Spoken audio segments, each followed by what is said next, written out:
Ләкин аның бәхете күбрәк. Менә мин тапшыру башында язмыш сиңа сынаулар белән бергә шатлыкларын да бирә дип әйттем бит. Һәм менә сынауларына килгәндә иң беренче зур сынау ул әлбәттә әниең белән булган хәл. Шулай бит. Менә бәлки мин синең авыр яраңа кагыламдыр. Әгәр шулай булса гафу ит. Шулай да сорамый булдыра алмыйм. Менә бу әнинең авыруын беренче тапкыр ишеткәнеңне хәтерлисеңме син? Ул бит инде үзенә күрә бер хөкем бит инде ул. Менә. Минем әти-әни алар бер кайчан теге күңел төшергән яраткан кешеләр түгел. Мин хәзерге вакытта менә концертларга йөргәндә, теге әти дә юк бит, әни дә юк. Сәхнәгә чыккач та әйтәм, алар тонсын әйтәм, мин еламаячакмын. Чөнки миңа аның өчен рәхмәт итмәячәкләр.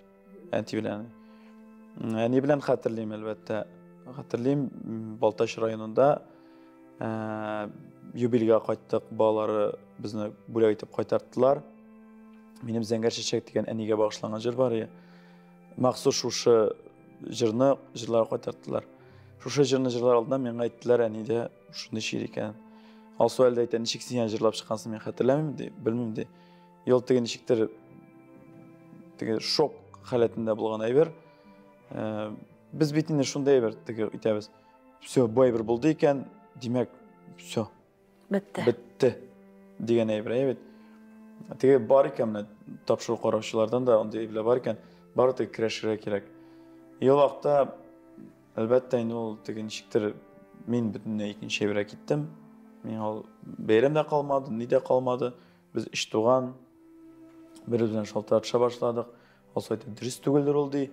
Әйдә яңадан тикшертәбез ди.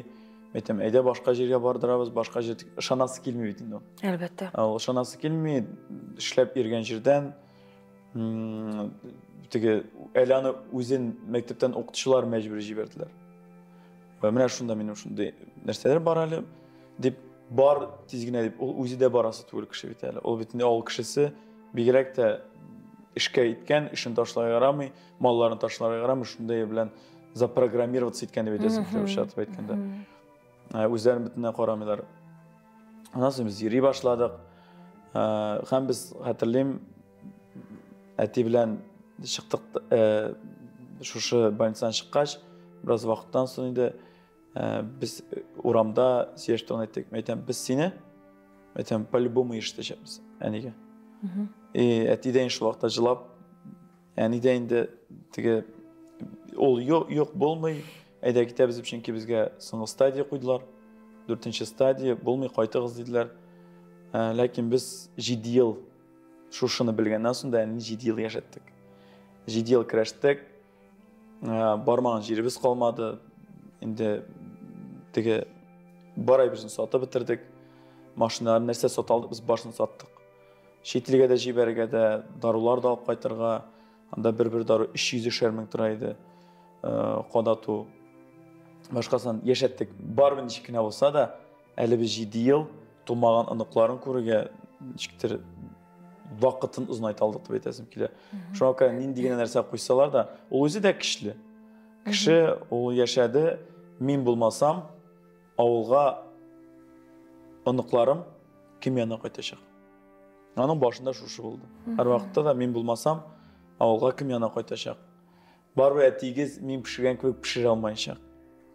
Балалар дип әйтәм. Балалар, аныклар, ул бик каты ярата инде, безнең малайлар да җәй буе менә әби каникул башлангачта авылга китәләр. Ул yerdə Зифаның күрә алмады. Калган барлык аныкларын да күрде. Миннән Зифаның күрә алмавын нәрсә әйтәм, әни китте, Зифа туды, әнинең урынына дип уйлыйм. Чөнки ул безнең әнинең йөзе. Ныгышаган әйбер. Әйе. Түгәрәк, зәп-зәңгәр күзләре, безнең идә, аның характерына хәтле менә әни кебек ул